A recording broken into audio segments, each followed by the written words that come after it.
Hello students, in this video we'll discuss theme 5 the Mughal Empire, chapter number 10 Jahangir, Shahjahan and Aurangzeb. तो इस video में हम किस किस को डिस्कस करेंगे बेटा? जहांगीर को, शाहजहां को और औरंगजेब को। अगर मुझे जहांगीर को स्टार्ट करना है मतलब कहीं ना कहीं मुझे किसके रूल को एंड करना है? अकबर। ठीक है, तो हम अकबर के रूल को एंड करते हुए इस चैप्टर को स्टार्ट करेंगे। End of Akbar's reign, Akbar की रीन को हमको क्या करना है बेटा? एंड। क्यों एंड करना है? तभी तो हम किसके रीन को स्टार्ट करेंगे? जहांगीर। ठीक है, चलो। During the closing year of Akbar's reign, जब अकबर की रीन की क्लोजिंग ईयर चल रहे थे मतलब एंड ईयर्स चल रहे थे, तो उनके अपने बेटे सलीम ने रिवोल्ट किया उनके अगेंस्ट में। अकबर के अगेंस्ट में रिवोल्ट कौन कर रहे हैं? सलीम, उनके अपने बेटे। ठीक है, बिफोर इज डेथ इन 1605, पर 1605 में जब अकबर की डेथ हुई उसके पहले ही वो सलीम को माफ कर चुके थे। Akbar forgave Salim and declared him the heir, उन्होंने सलीम को माफ भी किया और माफ करने के साथ साथ उन्हें अपना उत्तराधिकारी, हायर मतलब उत्तराधिकारी, आने वाला राजा भी घोषित कर दिया। मुगल थ्रोन के हायर कौन बन गए? सलीम, है ना। अकबर के बाद मुगल थ्रोन किसके पास आएगा? सलीम के पास। Salim ascended the throne under the title of Jahangir, और सलीम ने थ्रोन को असेंड किया, थ्रोन उन्हें मिला किस टाइटल के अंदर? जहांगीर। और इसीलिए हम सलीम को नहीं पढ़ रहे हैं, हम किसको पढ़ रहे हैं? जहांगीर को। ठीक है, बोथ आर सेम पर्सन, पर पहले वो सलीम थे, जैसे उन्होंने थ्रोन असेंड किया तो क्या बन गए? जहांगीर। कब से कब तक रूल किया उन्होंने? 1605 से 1627 तक 22 ईयर रूल किया है भाई जहांगीर। ठीक है, अब हम पढ़ेंगे जहांगीर की रीन को। तो भाई जहांगीर बेटे थे अकबर के, तो उनके पास था बहुत बड़ा किंगडम जो उन्हें किससे मिला था? अपने पापा से।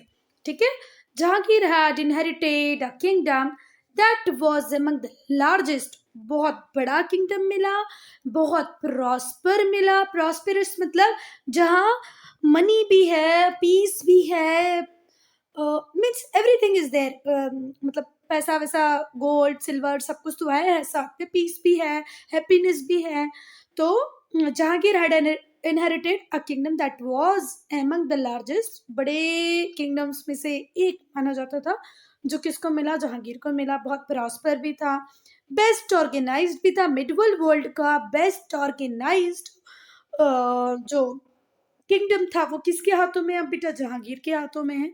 ठीक है, इस किंगडम का फाउंडेशन किसने रखा था बेटा? अकबर ने। ठीक है, the foundation led by Akbar were so strong that Jahangir did not have any major problem in maintaining the empire. इस किंगडम का फाउंडेशन रखा था अकबर ने, जो कि इतना स्ट्रॉन्ग था कि भाई जहांगीर को कोई प्रॉब्लम नहीं हुई इसको मेंटेन करने में, इजीली मेंटेन होते गया because foundation was very strong. जो फर्स्ट हाफ था 22 ईयर की जो रेन थी इसकी, 22 साल जो जहांगीर ने रूल किया, उसके जो फर्स्ट हाफ थे मतलब शुरुआती 11-12 साल थे वो बहुत ही पीसफुल थे, बहुत ही स्टेबल थे। सिर्फ एक एक्सेप्शन था उस टाइम में, the exception of the rebellion of his eldest son Khusro who was captured and imprisoned. सिर्फ एक ही परेशानी थी, वो थी और वो प्रॉब्लम थी खुसरो। और खुसरो कौन थे? सबसे बड़े बेटे किसके? जहांगीर के सबसे बड़े बेटे खुसरो। बस ये एक रिबेलियन, मतलब इन्होंने रिबेलियन किया, बस एक ये प्रॉब्लम थी, जिनको बाद में कैप्चर कर लिया गया और फिर इम्प्रेशन पकड़ा और पकड़ के जेल में डाल दिया। किसको? खुसरो को। किसने डाला? जहांगीर ने। चलो, अब हम पढ़ेंगे कॉन्क्वेस्ट ऑफ मेवाड़। मेवाड़ को कैसे जीता?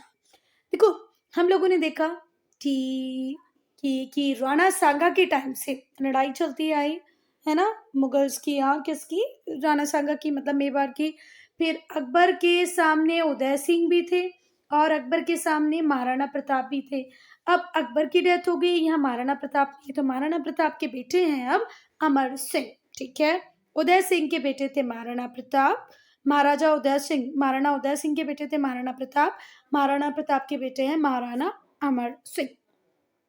जहांगीर ने अपना एक एक्सपीडिशन भेजा किसके अगेंस्ट में? राणा अमर सिंह के अगेंस्ट में। मेवाड़ के महाराणा राणा अमर सिंह के अगेंस्ट में एक एक्सपीडिशन भेजा किसने? जहांगीर ने।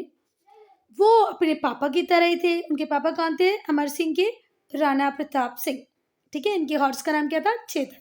उन्होंने रिफ्यूज कर दिया कि भाई हम तुम्हारी ओवरलॉर्डशिप एक्सेप्ट नहीं करेंगे, मुगल एम्परर की ओवरलॉर्डशिप को हम एक्सेप्ट नहीं करेंगे। इसको कंप्लीट डिनाई कर दिया किसने, राणा अमर सिंह ने। बिल्कुल अपने पापा की तरह थे। राणा प्रताप सिंह ने भी कभी ओवरलॉर्डशिप को एक्सेप्ट नहीं किया। ठीक है, चलो, तो जो राणा थे मेवाड़ के, क्योंकि उन्होंने इजीली लॉर्डशिप को ओवरलॉर्डशिप को एक्सेप्ट नहीं किया तो उन्हें डिफीट किया गया। फिर उन्होंने प्लेज ले ली, he pledged his loyalty to whom, Jahangir. फिर उन्होंने भैया बाहर गए, हारता क्या ना करता, उन्होंने एक्सेप्ट कर लिया लॉयल्टी को। किसकी ही लॉयल्टी को, जहांगीर की लॉयल्टी को। ठीक है, पर यहाँ पर जहांगीर ने भी थोड़ा सा अपने हाथ को थोड़ा सा बड़ा किया और उन्हें अलाउ किया, किसको, राणा को अलाउ किया कि ठीक है आप अपनी टेरिटरीज को खुद रखो और हमें कोई प्रॉब्लम नहीं है, आपने हमारी ओवरलॉर्डशिप के एक्सेप्ट कर ली, दैट से now you can manage your territory in your own way and appointed his son Karna. उनके जो बेटे थे, देखो, उदय प्रताप सिंह के बेटे थे महाराणा प्रताप सिंह, महाराणा प्रताप सिंह के बेटे थे अमर सिंह, राणा अमर सिंह, और राणा अमर सिंह के बेटे हैं कौन, तो कर्ण को एक बहुत अच्छी पोजीशन, मिलिट्री कमांडर बना दिया इंपीरियल आर्मी में। जो मुगल की जो आर्मी थी उसमें मिलिट्री कमांडर बन गए कर्ण। ठीक है, और ये जो सबमिशन हुआ मेवाड़ का, आज तक मेवाड़ सबमिशन मतलब अपने आप को किसके अगेंस्ट में सरेंडर नहीं कर रहे थे, मुगल्स के अगेंस्ट में सरेंडर नहीं कर रहे थे, है ना, मेवाड़ के जितने भी अब तक के रूलर रहे। पर पहली बार ऐसा हुआ कि अब सबमिशन हो गया है किसका, मेवाड़ का। और बेटा ये जो वर्ड है सबमिशन, इसका मतलब होता है आत्मसमर्पण, सरेंडर करना मतलब है ना। तो ये जो मेवाड़ का जो सरेंडर हुआ, जो सबमिशन हुआ, जो आत्मसमर्पण हुआ, इससे एस्टेब्लिश हो गई पैरामाउंटेंसी। किसकी पैरामाउंटेंसी, मुगल अथॉरिटी। पूरे के पूरे राजपुताना में भी पैरामाउंटेंसी एस्टेब्लिश हो गई किसके सरेंडर के बाद, मेवाड़ के सरेंडर के बाद। और यहाँ पर हम लोग देखेंगे, अब यहाँ पर दो वर्ड के मीनिंग जानने हैं बेटा आपको। पैरामाउंटेंसी का मतलब होता है सुप्रीम पावर। तो सुप्रीम पावर कौन बन गए बच्चा, मुगल अथॉरिटी अब सुप्रीम पावर बन गई है। राजपुताना का फॉल हो गया है, Rajputana and mark the fall of the last bastion of Rajput resistance. Rajput resistance का जो आखिरी गढ़ बचा था, आखिरी किला बचा था, वो भी गिर गया है, फॉल हो गया है। और इससे किसकी पैरामाउंटेंसी एस्टेब्लिश हो गई, किसकी सुप्रीम पावर एस्टेब्लिश हो गई है, मुगल अथॉरिटीज की। ठीक है, नाउ द डेक्कन कैंपेन्स। हम लोग ने लास्ट चैप्टर में, जो अकबर वाला चैप्टर था, उसमें पढ़ा था कि अकबर ने खुद स्टार्ट कर दिया था अपने मुगल एम्पायर को एक्सटेंड करना, कहाँ पर, टुवर्ड्स द साउथ। और कौन सा फोर्ट कैप्चर कर लिया था, अहमदनगर फोर्ट कैप्चर भी कर लिया था। हाउएवर जब जहांगीर रूल कर रहे थे, जहांगीर का जब रिंग चल रहा था, Malik Ambar the chief minister of Ahmednagar recovered all the territories. तो मलिक अंबर ने पूरी की पूरी टेरिटरी जो अकबर ने जीती थी वो पूरी की पूरी रिकवर कर ली। ठीक है, अहमदनगर अब किसके पास है, मलिक अंबर के पास है। अकबर ने जो भी कुछ जीता था डेक्कन में, वो अब वापस मलिक अंबर ने अपने। Then Jahangir sent an expedition under prince Khurram. Jahangir ने बोला प्रिंस खुर्रम को, जाओ भाई, और वो जो आपके दादाजी ने अहमदनगर को कैप्चर किया था, अब वो किसी दूसरे के हाथ में है। वो किसके हाथ में बेटा, अभी अभी वो मलिक अंबर के हाथ में है, जाओ उसको वापस ले लो। तो प्रिंस खुर्रम ने बोला why not.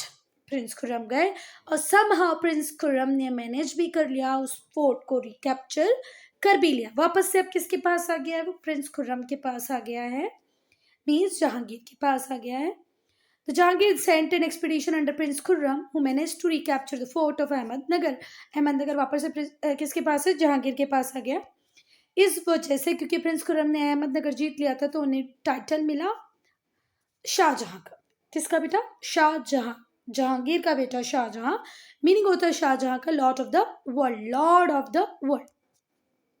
The war continued and by the end of Jahangir reign, ये वॉर कंटिन्यू रहा और जहांगीर की रीन जब खत्म होने वाली थी बेटा, तब अहमदनगर ने फिर से इंडिपेंडेंस ले ली और मुगल कंट्रोल के आउटसाइड रहा। मतलब मैक्सिमम टाइम अहमदनगर पे मुगल्स कंट्रोल नहीं कर पाए थे। ठीक है, ना कॉन्क्वेस्ट ऑफ कांगड़ा। अब बच्चों देखो, कांगड़ा जिसको अकबर ने बहुत ट्राई किया कि मैं इसको कंट्रोल कर लूँ, पर वो उसको कंकर नहीं कर पाया, उसको कंट्रोल नहीं कर पाए थे अकबर, किसको, कांगड़ा को। पर after a siege of 14 month की सीज के बाद, अब यहाँ पर ये जो वर्ड है सीज, इसका मतलब क्या होता है बेटा, आप किसी भी प्लेस को इस तरीके से घेर लो कि कोई अंदर से बाहर ना जा सके और बाहर से अंदर ना जा सके। तो अंदर जितनी भी सप्लाई होंगी, लिमिटेड ही सप्लाई होंगी, एक टाइम तक आप यूज करेंगे, उसके बाद आपको बाहर आना ही पड़ेगा, है ना।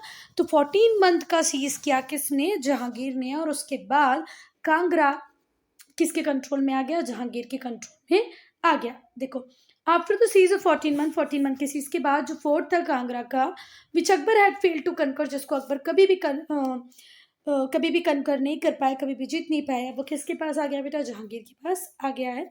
द कनक्वेस्ट ऑफ कांगड़ा, कांगड़ा की जीत, और मेवाड़ की भी जीत। देखो, मेवाड़ भी जीत लिया, कांगड़ा भी जीत लिया, इन्हें बहुत खुशी देता है कि इन्होंने वो सब भी पूरा कर लिया जो अकबर नहीं कर पाए, या अकबर के जो अनरियलाइज्ड इंपीरियल ड्रीम्स थे उनको पूरा करने का काम कर लिया किसने, जहांगीर ने।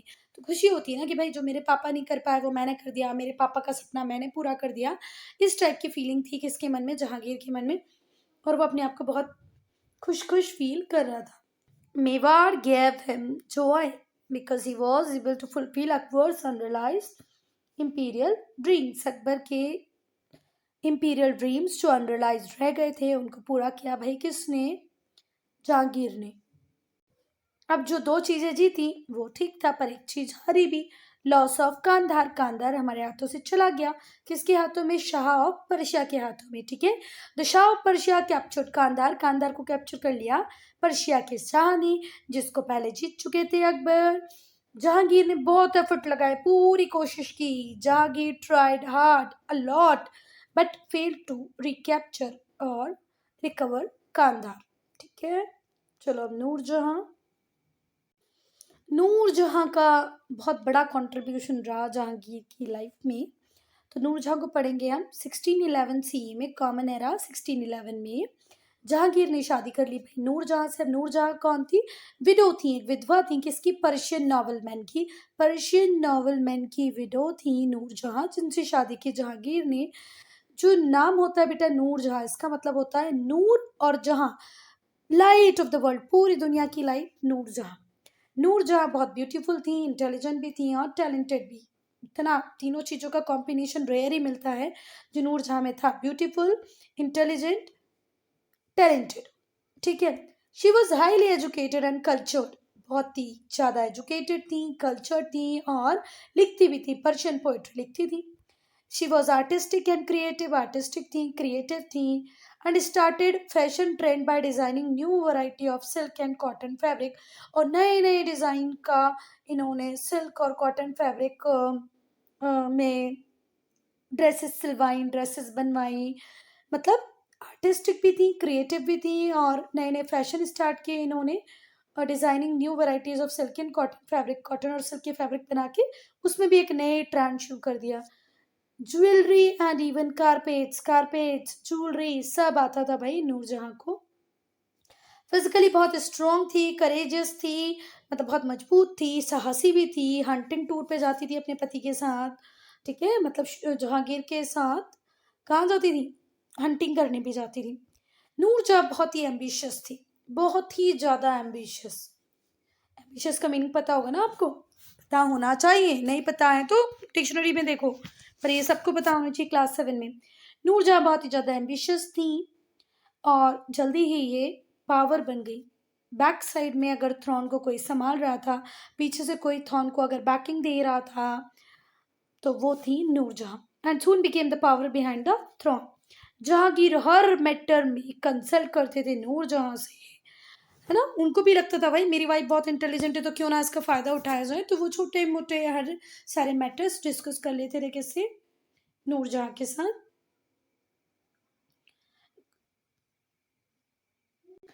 और इसी रीजन से नूरजहां वर्चुअल रूलर बन गई मुगल एम्पायर की। मतलब एक्चुअल में जो power taking, sorry, decision making power थी वो किसके पास आ गई, नूरजहां के पास आ गई। नूरजहां जल्दी ही वर्चुअल रूलर बन गई, पूरे मुगल एम्पायर की। Gradually Jahangir left the administration. धीरे धीरे धीरे जहांगीर ने पूरा के पूरा एडमिनिस्ट्रेशन किसके हाथों में ही दे दिया, नूरजहां के हाथों में दे दिया, और खुद अपने टाइम को लेजर एक्टिविटीज में इंडल्ज कर लिया। इंडल्ज करना मतलब लगा देना, है ना।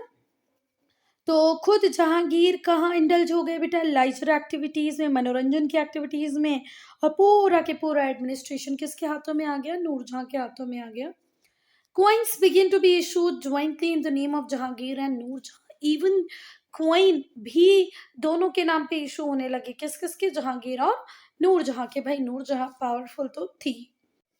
नूरजहां ने अपनी पोजीशन, अपने इन्फ्लुएंस को बिल्कुल भरपूर यूज किया, और फिर अपने पापा को, अपने भाइयों को और अपने रिलेटिव्स को सबको इम्पोर्टेंट पोजीशन पे अपॉइंट करा दिया। जितनी भी इम्पोर्टेंट एडमिनिस्ट्रेटिव पोस्ट थी उन सब पे नूरजहां के पापा, किसी भी भाई, किसी भी रिलेटिव, सब आ गए। It means the entire power is in the hand of Noorjahan और फैमिली। इंपॉर्टेंट पोस्ट पे आ गई है कौन, नूरजहां की फैमिली। एडमिनिस्ट्रेशन के इंपॉर्टेंट पोस्ट पे नूरजहां की फैमिली, और उनकी जो नीस थी मुमताज महल, उसकी शादी उन्होंने करा दी खुर्रम मतलब शाहजहां के साथ। देखो पूरे फैमिली वाले मेंबर को बिठा दिया एडमिनिस्ट्रेटिव पोस्ट पे, और जो अपनी भतीजी थी, नीस थी मुमताज, उसकी शादी किससे करवा दी, शाहजहां से करवा दी, है ना, मतलब खुर्रम से करवा दी। खुर्रम कौन थे, जहांगीर के third son. Khurram third son of Jahangir, जिन्हें बाद में जाके टाइटल मिला शाहजहां का, उनसे शादी हो गई मुमताज महल की। चलो अब डिड यू नो सेक्शन में इंपॉर्टेंट कुछ गिवन है, हम वो देखते हैं। नूरजहां का ओरिजिनल नाम था मेहरुनिसा। मेहरुनिसा। पहले उनकी शादी हुई थी पर्शियन नॉवल के साथ, जिनका नाम था शेर अफगान, जो गवर्नर थे बुर्दवान के इन बंगाल। गवर्नर ऑफ बुर्दवान इन बंगाल, बंगाल में बुर्दवान के गवर्नर थे शेर अफगान, जो कि एक पर्शियन नॉबल थे, जिनके साथ शादी हुई थी मेहरुनिसा की। मेहरुनिसा का नाम बाद में जाके क्या हुआ, नूरजहां। ये बिलीव किया जाता है कि जो जहांगीर थे हैड गॉट शेर Afghan killed on charges of treason. ऐसा बिलीव किया जाता है कि जहांगीर ने कौन से चार्जेस लगाए थे अफगान, शेर अफगान के ऊपर, ट्रीजन। ट्रीजन का मतलब होता है देशद्रोह, देशद्रोह के चार्जेस लगा दिए। और जैसे उनके हस्बैंड की डेथ होती है, Mehrunnisa come to stay with close relative of Jahangir in Agra. Agra में जहांगीर के क्लोज रिलेटिव के घर में रहने आ जाती है मेहरुनिसा। जहांगीर पहली बार उनसे वहीं मिलते हैं, बाजार में मिलते हैं। कहाँ मिलते हैं बेटा, बाजार में। और वो बोलते हैं ना लव एट फर्स्ट साइट वाला, कुछ वैसा ही हुआ। किस किस के बीच में, जहांगीर और नूरजहां के बीच में। He fell in love with her and married her in 1611, और 1611 में भाई शादी भी हो गई। She was first given the title Nur Mahal और लाइट ऑफ द पैलेस। पहले उनको सबसे पहला टाइटल मिला नूर महल मतलब light of the palace. Later she come to be known as Nurjahan मतलब light of the world. Mehrunnisa को पहला टाइटल मिला नूर महल लाइट ऑफ द पैलेस, और फिर बाद में उसको क्या बोल दिया गया, लाइट ऑफ द वर्ल्ड। ठीक है। अब जैसे इन्होंने अपने पापा के साथ किया था, किसने, जहांगीर ने, वैसा ही किसके साथ, खुद जहांगीर के साथ भी होगा, है ना। तो जो फाइनल ईयर थे जहांगीर की रीन के, उस टाइम में इन्होंने देखा power struggle between Noorjahan and Shahjahan. Noorjahan बोल रही है पावर मेरे पास रहे, और शाहजहां बोल रहे हैं पावर मेरे पास रहे। Jahangir favourite son and heir apparent to the throne. Shahjahan के फेवरेट बेटे थे खुर्रम, सॉरी शाहजहां खुर्रम फेवरेट बेटे थे किसके, जहांगीर के। ठीक है। किस किस के बीच में टशल चल रही है, नूरजहां और शाहजहां के बीच में टशल चल रही है। नूरजहां कौन है, जहांगीर की वाइफ है, और शाहजहां कौन है, उनके बेटे हैं। जहांगीर के फेवरेट बेटे हैं शाहजहां, और थ्रोन के आने वाले हकदार। अब थ्रोन किसको असेंड होगा, शाहजहां को असेंड होगा। जहांगीर की डेथ हो जाती है 1627 में। नूरजहां भी पब्लिक लाइफ से अपने आप को रिटायर कर लेती हैं। Almost all close male relatives and claimants to the throne were executed and Shahjahan was proclaimed emperor। और जितने भी वहाँ पर claimants थे, मतलब क्लेम करने वाले कि भाई अब थ्रोन हमें मिलना चाहिए, उन सबको एग्जीक्यूट कर दिया। अकेले बचे शाहजहां, और फिर शाहजहां ने अपने आप को क्या घोषित कर दिया, प्रोक्लेम किया emperor. Noorjahan was treated well but she lost all influence at the court। Noorjahan को ट्रीटमेंट बाद में एज अ मदर ठीक ठाक मिलता रहा, पर कोर्ट में जितना भी इनका इन्फ्लुएंस था वो सब लॉस्ट हो गया, सब खत्म हो गया, ठीक है। जहांगीर की डेथ कब होती है बेटा? 1627 सी में। नूरजहां भी रिटायर हो जाती है पब्लिक लाइफ से। Almost all close male relative, जितने भी क्लोज मेल रिलेटिव्स थे, क्लेमेंट्स थे थ्रोन के, उन सबको एग्जीक्यूट करके शाहजहां बनते हैं एम्परर। नूरजहां को बढ़िया ट्रीटमेंट मिलता है, पर पॉलिटिकल उनकी पकड़ अब खत्म हो गई थी, कोर्ट में उनका इन्फ्लुएंस खत्म।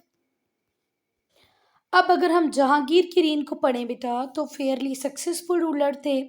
उन्होंने साउंड एडमिनिस्ट्रेटिव सिस्टम को कंटिन्यू किया, जो अकबर की पॉलिसीज थी उनको कंटिन्यू किया। इनके टाइम में एडमिनिस्ट्रेटिव सिस्टम बहुत साउंड रहा, ठीक है। मतलब ऐसा कोई प्रॉब्लम नहीं थी, जहांगीर सक्सेसफुल रूलर थे।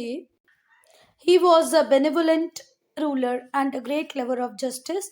जस्टिस मतलब न्याय, न्याय के टुवर्ड्स उनका बहुत प्रेम था, मतलब किसी को भी गलत सजा ना मिल जाए, जस्टिस के लिए बहुत ज़्यादा ध्यान रखते थे। बेनिवोलेंट का मतलब होता है परोपकारी, मतलब दूसरों की हेल्प करने वाले। काइंड हार्टेड भी थे। बेनिवोलेंट मतलब परोपकारी, मतलब हेल्प करते थे दूसरों की।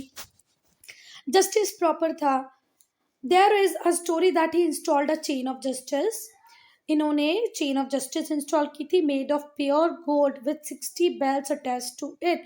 और ये जो चेन ऑफ जस्टिस थी प्योर गोल्ड से बनी हुई थी, इसमें 60 बेल्स अटैच थी। Anyone could ring the bell, कोई भी इन बेल्स को बजा सकता था, कोई भी ये बेल बजा सकता था बेटा। जिसको भी जस्टिस चाहिए होगा वो ये बेल्स को बजा देगा। 60। फिर से ध्यान रखना कि जो जस्टिस से इतना लव था इनको कि इन्होंने इंस्टॉल की चेन ऑफ जस्टिस, जो कि प्योर गोल्ड से बनी थी, उसके साथ 60 बेल अटैच थी। जिसको भी जस्टिस चाहिए होता था वो बेल को बजा देता था। Jahangir would personally listen to the complaint, और ऐसी जो इस बेल के थ्रू जितनी भी कंप्लेंट आती थी उनको जहांगीर खुद पर्सनली सुनते थे और उन प्रॉब्लम को सॉल्व करने की कोशिश करते थे। Now think in answer. भाई, रजिया सुल्तान दिल्ली सल्तनत की रूलर थी। नूरजहां वाइफ थी जहांगीर की, मुगल रूलर जहांगीर की वाइफ थी नूरजहां, और रजिया सुल्तान खुद रूलर थी। तो तुम्हारे ओपिनियन में बताओ कि कौन ज्यादा पावरफुल है, और give reason for your answer. So in my opinion Razia Sultan was more powerful. Why so? Because she herself गलत बेटा, herself was a ruler. She herself was a ruler, क्योंकि वो खुद रूलर थी। All the final decision making power was in the hand of whom? Razia Sultan only. But Noorjahan तो wife थी बेटा जहांगीर की। जहांगीर ने बहुत सारी पावर्स दे रखी थी नूरजहां को, that is different thing. But फिर भी डिसीजन मेकिंग अथॉरिटी नूरजहां के लिए नहीं थी ना, पर रजिया सुल्तान तो खुद अकेले थी। शाहजहां शाहजहां ने थ्रोन असेंड किया, मुगल थ्रोन 1628 में। और कब तक रूल करते रहे? 1658 तक, 30 ईयर रूल किया शाहजहां ने। शाहजहां को थ्रोन कब मिला? 1628 में। कब तक रूल करते रहे? 1658 तक। इनका जो रेन था वो एज था स्प्लेंडर और कल्चरल ब्रिलियंस का। कल्चर ने भी बहुत सक्सेस की। स्प्लेंडर मतलब बहुत लेविश लाइफ थी, भव्य, है ना। इनकी रेन में बहुत भव्यता थी, कल्चरल ब्रिलियंस थी। He is known as the engineer king. इन्हें इंजीनियर किंग भी कहा जाता है। किसे इंजीनियर किंग कहा जाता है बेटा? शाहजहां, मतलब खुर्रम को, है ना। इनका जो पेट्रोनेज था आर्किटेक्चर को, वो लीजेंडरी था बेटा। इतने सारे लोग इन्होंने अपने कोर्ट में रख रखे थे, उन्हें पेट्रोनेज दिया हुआ था। इसमें से मोस्ट इम्पॉर्टेंट कैरेक्टरिस्टिक्स था इनकी रीन का, जो पेट्रोनेज देते थे ये किसको? आर्किटेक्चर को। ये एक इम्पॉर्टेंट कैरेक्टरिस्टिक्स था इनकी रीन का, कि आज भी जाने जाते हैं बेटा इनकी मैग्निफिशियंट बिल्डिंग के लिए। वो बिल्डिंग्स जो आज तक नोन है, रिकॉग्नाइज्ड है, इवन हम सब उसको जानते हैं। Even we have visited most of them. जो भी इस वीडियो को सुन रहे होंगे उन्होंने एक बार विजिट भी किया होगा। Shahjahan reign is the golden age of Mughal empire. Mughal empire की गोल्डन एज कहा जाता है शाहजहां के रूल को। So, student, which ruler is known as the golden age? Which ruler's reign is known as the golden age of Mughal Empire? Shahjahan. Okay, यहाँ पर ये जो वर्ड लिखा है मैग्निफिशियंट, इसका मतलब होता है शानदार, ठीक है। बहुत ही शानदार आर्किटेक्चर बिल्डिंग्स बनवाई इन्होंने। चलो चलो चलो, और वो बिल्डिंग का नाम क्या है जो 7 वंडर्स ऑफ वर्ल्ड में भी है? वो है ताजमहल। जो मोस्ट मैग्निफिशेंट बिल्डिंग है, वर्ल्ड फेमस भी है, वो है ताजमहल। ये 7 वंडर्स ऑफ द वर्ल्ड में है, new 7 wonders of the world में ताजमहल भी है। ये शाहजहां ने अपनी बिलव्ड वाइफ मुमताज महल की मेमोरी में बनवाया था। शाहजहां ने उनकी बिलव्ड वाइफ, सबसे प्यारी वाइफ जो थी, बीवी थी मुमताज महल, उनकी याद में बनवाया था Taj Mahal. Today it has still retained its position among the new 7 wonders of the world। अभी जो new 7 wonders of the world हैं उनमें एक ताजमहल है। भाई ये रहा इमेज ताजमहल का, सो ब्यूटीफुल। इसको बनने में, ताजमहल को बनने में 20 साल लग गए थे बच्चा, और कॉस्ट थी 3 to 4 करोड़ रुपए एट दैट टाइम। उस टाइम में 3 से 4 करोड़ रुपए लग गए थे, 20 साल में पूरा बना था। पूरा वाइट मार्बल से बना हुआ है, लेविशली इसको डेकोरेट किया गया है सेमी प्रीशियस स्टोन से। लाक लाइक स्क्रीन है, लेस लाइक स्क्रीन, सॉरी लाक बोला मैंने, लेस लाइक स्क्रीन है। चलो, तो 20 ईयर बने, 3 से 4 करोड़ रुपए लग गए। पूरा वाइट मार्बल से बना है, सेमी प्रीशियस मेटल से इसको सजाया गया है, लेस लाइक स्क्रीन है। It is an octagonal monument. कैसा मॉन्यूमेंट है बेटा? ऑक्टागोनल, ठीक है। अब ऑक्टागोनल का मतलब तो आपको पता ही होगा, और डोम शेप का है। 4 स्लैंडर मिनरेट्स हैं, मीनार्स हैं, एक ब्यूटीफुल गार्डन भी है, ठीक है। तो अगर कैरेक्टरिस्टिक्स पूछेंगे ताजमहल के तो क्या लिखेंगे आप? It is made up of white marble, lavishly decorated with semi precious stones, lace like screens, octagonal in shape and have splendid dome and 4 minarets। और एक गार्डन भी है, ये भी लिख देना। Shahjahan had such a passion for white marble that he reconstructed many of earlier sandstone structure and replaced them with white marble। बेटा पहले जितनी भी बिल्डिंग इसने सैंडस्टोन से बना रखी थी, उसको इतना पसंद आया व्हाइट मार्बल, इतना पसंद आया कि बहुत सारी बिल्डिंग को रिप्लेस कर दिया इसने, किससे? मार्बल से। The greatest number of changes, सबसे ज्यादा इसने चेंज किया आगरा के फोर्ट में। मोती मस्जिद, जिसे मोती का मतलब होता है पर्ल, पर्ल मॉस्क्यू भी कहते हैं, ये आगरा में है। इसको कंसीडर किया जाता है कि most perfect of Shahjahan buildings, Shahjahan की बिल्डिंग में सबसे परफेक्ट बिल्डिंग है मोती मस्जिद, जो कहाँ पर है बेटा? आगरा में है। It is simple yet elegant, बहुत सिंपल है पर बहुत एलिगेंट भी है। It is made up of finest marble, सबसे अच्छे मार्बल से बनी हुई है। तो भाई ये है Moti Masjid, simple elegant, made up of white marble, white quality marble है ना। Shahjahan shifted his capital from Agra to Delhi. Shahjahan ने अपनी कैपिटल आगरा से कहाँ ले आए? दिल्ली ले आए। कब? 1639 में। And built a new city called Shahjahanabad. Shahjahan 1639 में आगरा से कैपिटल कहाँ ले आए? दिल्ली ले आए, और एक नई सिटी बसाई जिसका नाम था शाहजहानाबाद, जिसे आज हम ओल्ड दिल्ली के नाम से जानते हैं। With in the wall of the city he built a massive red fort. और इस वॉल सिटी में इन्होंने बनाया लाल किला, रेड फोर्ट, ठीक है, जिससे आज तक हमारे प्रेसिडेंट अनफ्लर करते हैं फ्लैग को, मतलब फ्लैग होस्टिंग जहां पर होती है, रेड फोर्ट, लाल किला, ठीक है। किससे बना है वो? रेड सैंडस्टोन से। तो भाई ये है लाल किला, रेड फोर्ट, जो कि बना है रेड सैंडस्टोन से। इसके अलावा भी बहुत स्प्लेंडेड बिल्डिंग है रेड फोर्ट के अंदर ही, लाल किले के अंदर ही बहुत सारी बिल्डिंग है, जैसे दीवाने खास, ये बहुत इंप्रेसिव है। इसकी जो सीलिंग है दीवाने खास की, जो ऊपर वाली सीलिंग है, सीलिंग ऊपर ही होती है भाई, मतलब जो छत है वो सिल्वर से बनी हुई है। इसकी जो वॉल है वो मार्बल से बनी हुई है, डेकोरेशन है उनके ऊपर गोल्ड का और सेमी प्रीशियस स्टोन का। तो रेड फोर्ट के अंदर है दीवाने खास की सीलिंग बनी हुई है चांदी से, मार्बल से इसकी दीवारें बनी हुई हैं, और फिर उसके ऊपर सेमी प्रीशियस स्टोन और गोल्ड से डेकोरेशन। ये रहा दीवाने खास जो रेड फोर्ट के अंदर ही है। सेंटर में दीवाने आम भी है, वो Shahjahan peacock throne. At the centre of Diwan-i-Aam वो शाहजहां पीकॉक थ्रोन, और दीवाने आम के सेंटर में क्या था? Peacock throne. दीवाने आम के सेंटर में क्या? Peacock throne. It had a canopy supported by 12 emerald pillar. एक कैनोपी की तरह है, कैनोपी है जिसको 12 एमरल्ड पिलर संभाले हुए, सपोर्ट कर रहे हैं। Each bearing two peacocks studded with gems, और हर पिलर के ऊपर टू पिकॉक्स है जिनके ऊपर जेम्स लगे हुए हैं। This golden throne which took 7 years to complete, ये जो गोल्डन थ्रोन है जिसकी हम बात कर रहे हैं, इसको बनने में 7 साल लग गए थे बेटा। ठीक है, तो जो दीवाने आम है उसके बीचों बीच रखा हुआ पिकॉक थ्रोन रखा हुआ था, अब तो नहीं है बेटा। और इस पिकॉक थ्रोन को एक कैनोपी की तरह था जिसे 12 एमरेड पिलर्स सपोर्ट करते थे।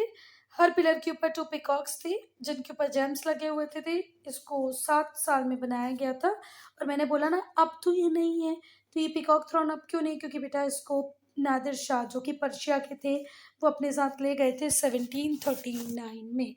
ठीक, कोई बात क्यों नहीं है ये अभी हमारे पास, क्योंकि इसको कौन ले गए, नादिर शाह। कहाँ के थे वो, पर्शिया के थे।